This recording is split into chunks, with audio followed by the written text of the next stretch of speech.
জানো তো, এই সমাজে মানুষের সঙ্গে মেলামেশা করার ক্ষেত্রে যে যতটুকু সম্মান পায়, মানে যার যতটুকু সম্মান প্রাপ্য, যার যতটুকু মর্যাদা প্রাপ্য, তাকে ততটুকুই সম্মান মর্যাদা দিতে হয়। আসল কথা হচ্ছে, যার যতটুকু মূল্য তাকে ঠিক ততটুকুই মূল্য দেওয়া উচিত। এর বেশি মূল্য কিংবা একটু বেশি ভালোবাসা যদি তুমি সেই মানুষটাকে দিয়ে ফেলেছো, তাহলে মনে রাখবে যে সেই জায়গায় তোমার অপমান কিংবা অপদস্থ হওয়া কিন্তু নিশ্চিত।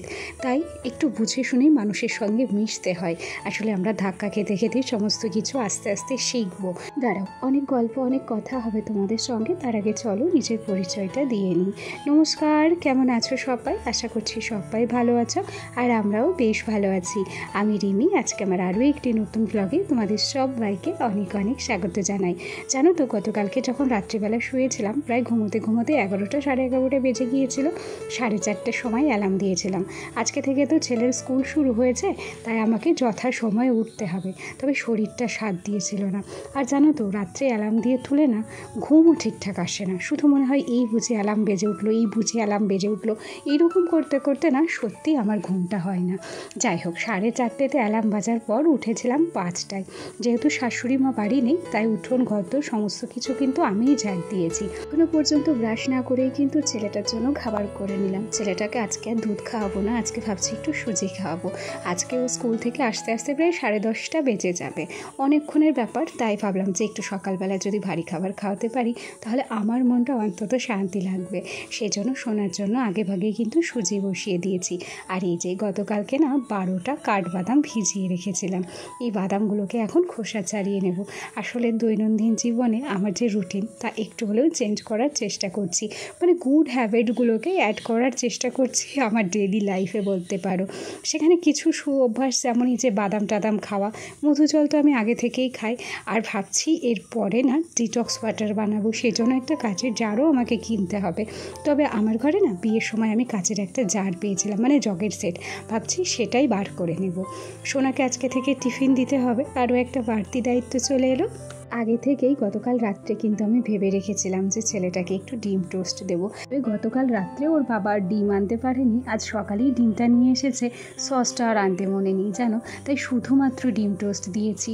এই যে ডিম টোস্টটা আমি কিন্তু রেডিও করে নিয়েছি, আর টিফিন বক্সেও ভরে দিচ্ছি। এই যে টিফিন বক্সটা, এটা যে আমার কত দিনের শখ ছিল।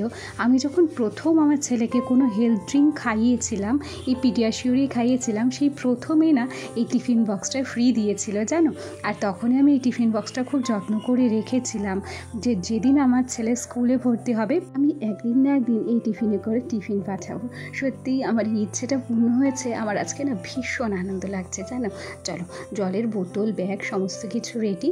আমার ছেলেকেও রেডি করিয়ে দিয়েছি, আমিও রেডি হয়ে গেছি। আর এবার আমরা কিন্তু সোজা চলে এসেছি স্কুলে। 21টা দিন ছেলের স্কুল ছুটি ছিল, ও না স্কুলে ঢুকতেই চাইছিল না জানো, ঘুরে ফিরে দাঁড়িয়ে যাচ্ছিল। আর এই দেখো স্কুলের অবস্থা। 21 দিন যেহেতু বাচ্চা কাচ্চার পা কিংবা কারোর পায়ের ছাপ পড়েনি, তাই পুরো স্কুলটা ঘাস জমে গেছে। যাই হোক, একটা দিকে কিন্তু আমার সুবিধা হয়েছে জানো। আগে খুব তাড়াহুড়ো থাকতো, আগে আমাকে রান্নাবান্না কমপ্লিট করে তবে গিয়ে ছেলেকে স্কুলে নিয়ে যেতে হতো। তবে এখন তো আর তা করতে হয় না, ছেলেকে স্কুলে দিয়ে কিন্তু আমি বাড়ি চলে আসতে পারি। তাই সকালবেলাটা অতটাও আমার তাড়াহুড়ো থাকে না। ওই যে ওকে স্কুলে দিয়ে এসেছি, আর তারপরে এখন কিন্তু সবজিগুলো কেটে নিচ্ছি। ওদিকে চিচিঙ্গাটাকে সুন্দর করে ছুলে নিয়েছি, আলুর খোসাগুলো ছাড়িয়ে নিয়েছি। আর আসার সময় আমার বর নিয়ে এসেছে মাছ, কাটা মাছ। কাটা মাছের ঝোল রান্না হবে আলু দিয়ে আর হচ্ছে ডাঁটা দিয়ে, যেই ডাঁটাগুলো আমাদের বাড়িতেই আছে। আর ভেবেছিলাম আজকে কুমড়ো ডাঁটা দিয়ে মাছের ঝোল করব। তাড়াহুড়ো করে স্কুলে যেতে হলো, তাই কুমড়ো ডাঁটাটা আর কাটা হয়নি। আমি বলেছি যে আগামীকাল কুমড়ো ডাঁটার তরকারি করব। মোটামুটি 21 দিন আগে আমাদের এখানে তো ভীষণ ঝড় হয়েছিল। সেই ঝড়ে আমার ছেলের স্কুলের বাইরে যে ছাউনিটা থাকে, সেই ছাউনিতে যেন প্রত্যেকটা মা বসে থাকে, গল্প করে। সেই ছাউনিটা উড়ে গেছে, আজকে আর বসার কোনো জায়গা নেই। তাই আমার বান্ধবীকে আজকে কিন্তু আমাদের বাড়িতেই নিয়ে এসেছি। আমি বলেছি এই রোদে তুমি পুড়বে, দরকার নেই, চলো আমাদের বাড়ি, ওখানে তুমি বসে থাকবে, গল্প করবে, আর সেই ফাঁকে আমার কাজও হয়ে যাবে, আবার কিন্তু স্কুলেও চলে যাব। তারপর আমরা 3জন মিলে চা খেয়েছি। আজকের চা খেয়ে স্কুলে যাওয়া হয়েছিল না। আসার পর সবজি মবজি কেটে তারপর কিন্তু চা করে নিয়েছিলাম। আর চা খেয়ে তারপর এই যে রান্নাটা কিন্তু বসিয়েই দিয়েছি। আজকে একটু চিচিঙ্গা ভাজা করব মাছের ডিম দিয়ে, আর সেই সাথে করব হচ্ছে বেগুন ভাজা। একটা বেগুনই ছিল, সেটাকে বার করে নিয়েছি, কেটেও নিয়েছি।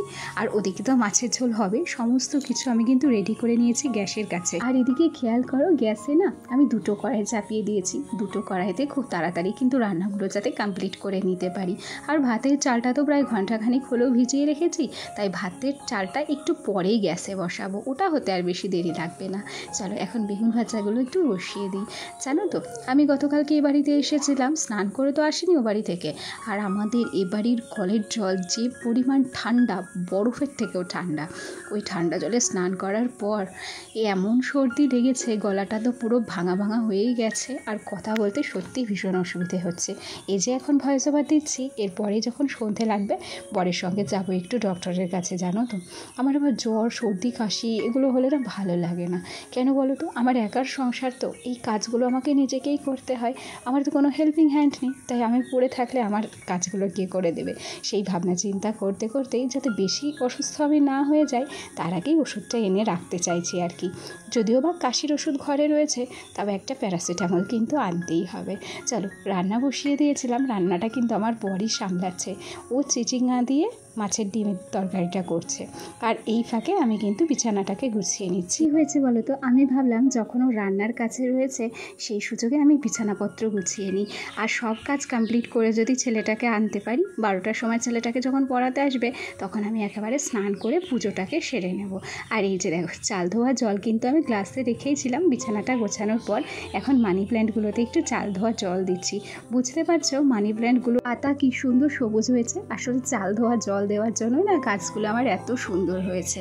তারা ভিডিওর এই পর্যায়ে এসে একটা কথা কিন্তু না বললেই নয়, যেটা প্রত্যেক দিনই বলি। আমার যে সমস্ত বন্ধুরা প্রথম থেকেই আমার সাথে আছো, পাশে আছো, তোমাদেরকে অসংখ্য ধন্যবাদ জানাচ্ছি। আর আমার যে সমস্ত নতুন বন্ধুরা আজকে ভিডিওটি প্রথম দেখছো, যদি কোনো কারণে আমার এই ছোট্ট ভিডিওটি তোমাদের ভালো লেগে থাকে, তাহলে অবশ্যই করে একটা লাইক করো, কমেন্ট করো। আর তোমরা চাইলে আমার এই ছোট্ট পরিবারের একজন মিষ্টি সদস্য হয়ে আমার পাশে থেকে যেও। মোটামুটি গাছগুলোকে তো তোমাদেরকে দেখিয়েই দিলাম। এ পর্যায়ে একটা নাইটি, একটা কুর্তি আর একটা প্যান্ট ছিল অগোছালো, ভাঁজ করা ছিল না, সেটাকে একটু ভাঁজ করে আলনাতে সাজিয়ে নিচ্ছি। অল্প অল্প জামা কাপড় থাকতে আলনাতে সাজিয়ে গুছিয়ে রাখলে পরে আর জাবড়াও হয় না, আর ঘরটাও অগোছালো থাকে না, আলনাটাও কিন্তু সুন্দর গোছানোই থাকে, জানো তো। আর আমি জামা কাপড় অল্প থাকতে থাকতেই গুছিয়ে রাখতে বেশি পছন্দ করি। আলনার কাজটা ভীষণ নোংরা হয়েছিল, যেহেতু 15 দিন বাড়ি থাকা হয়েছিল না, তাই কলিন দিয়ে আলনার কাজটাকে আমি কিন্তু সুন্দর করে মুছে নিচ্ছি। গতকালকে আমি শোকেস পরিষ্কার করেছিলাম, তবে কলিন দিইনি। এরপরে একদিন শোকেস পরিষ্কার করবো কলিন দিয়ে, তবে আজকে একটু আলনাটাকে পরিষ্কার করে নিচ্ছি। সমস্ত কসমেটিক্স অগোছালো হয়েছিল, সেগুলো আমি অফ ক্যামেরায় সুন্দর করে গুছিয়ে নিয়েছি। আর এই যে আলনার নিচের দিকটাও কিন্তু আমি সুন্দর করে মুছে নিচ্ছি। আর আলমারিটাকে আজকে রেখে দিলাম, আলমারি মুছবো হচ্ছে আগামীকাল। এইভাবে যদি আমরা কাজকে একটু ভাগ করে নিতে পারি, তাহলে জানো তো অনেকাংশে আমাদের কষ্ট কিন্তু কম হয়। চলো, গল্প করতে করতে সমস্ত রান্নাই নেমে গেছে। যেহেতু দুটো কড়াইতে দিয়েছিলাম, তাই চিচিঙ্গা দিয়ে মাছের ডিমের তরকারিটাও নেমে গেছে, বেগুন ভাজাটাও নেমে গেছে। দুটো গ্যাসই ফাঁকা হয়ে গিয়েছিল, একটা গ্যাসে ভাত চাপিয়ে দিলাম, সাথে একটা উচ্ছে সেদ্ধ দিয়েছি। আর এইদিকে দেখো, আমি কিন্তু মাছের ঝোলটা বসিয়ে দিয়েছি। আর বলেছিলাম না ডাঁটা দিয়ে মাছ দিয়ে ঝোল করব। আর মাছগুলো না আমার বরই কিন্তু ভাজা করেছে, দেখেছো? ও অনেকাংশে অনেক কাজ আমাকে করে দেয় বাড়ি থাকলে, সত্যি কথা বলি। আর আমার শরীর খারাপ, ভালো মন্দ সত্যিই বোঝে। যাই হোক, কী যে তাড়াহুড়ো করে রান্নাবান্না কমপ্লিট করেছি। আমি ভেবেছিলাম সমস্ত কাজ কমপ্লিট করে যাব, তবে সব কাজ আর কমপ্লিট হলো না। মোটামুটি একটা দুটো কাজ বাকি রয়ে গেল। এই দেখো, আবার মাছের ঝোল, মাছের ডিমের তরকারি, বেগুন ভাজার সমস্ত কিছু হয়ে গেছে। চলো আজ তাহলে আসি, কাল আবার দেখা হবে। সবাই ভালো থেকো, টাটা সবাইকে।